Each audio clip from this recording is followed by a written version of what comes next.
Yeah, preseason was a little different this year, obviously with the shift in the calendar, still having 2 weeks before our first game, but only a week of true doubles. We jumped right into a scrimmage on day 2 against Roger Williams, and I think the biggest point I took from that was you couldn't tell who was a returner and who was a new face. The freshmen blended right in.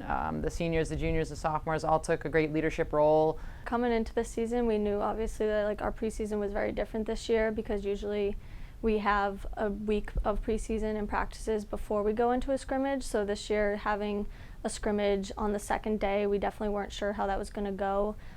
We have new freshmen coming in and everything, so trying to make sure they fill in that role and getting used to playing with them. We weren't sure how that was going to go for a scrimmage, but it ended up being a great experience. Everyone started to communicate and work well together. So we welcomed 9 new freshmen to the team, and so far they're molding really well with us, getting used to our team chemistry and who we are as a team and how we are represented here. They're doing really well with working hard and giving 100% on and off the field, and that's one of our mottos as a team, is to always work hard 100% on and off the field. Yeah, definitely after the 3 scrimmages, I think already we've been building as a team compared to the first scrimmage to the last. I think we're more comfortable with each other on the field, which is going to be great going into the first NE10 game because of course NE10 is going to be a lot tougher of a competition, so being able to build that communication on the field and get used to each other's style of play during the scrimmages was definitely helpful, and I think that will lead to a very successful season.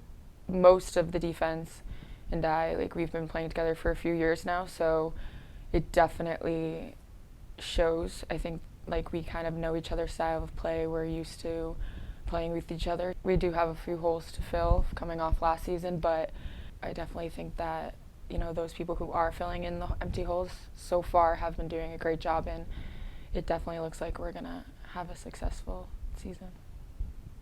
We're really strong this year and we have a lot of speed.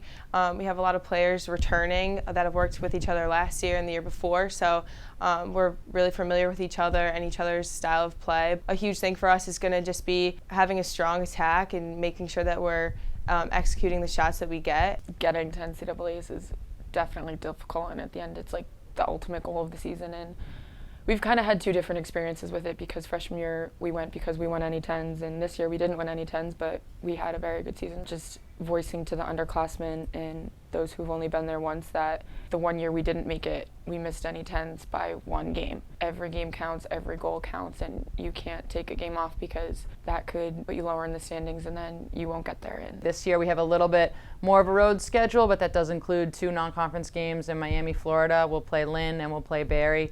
Which is definitely a great move for the program, I think, to get out of region and have the team, be together on a road trip, but also facing some tough competition down in Florida. We all know that NE10 is always tough, so the expectations there are to battle for every game. But I think even in our non-conference schedule, we're going to face some challenges and hopefully can come out, with some solid confidence from opening weekend and then continue that into our NE10 opener.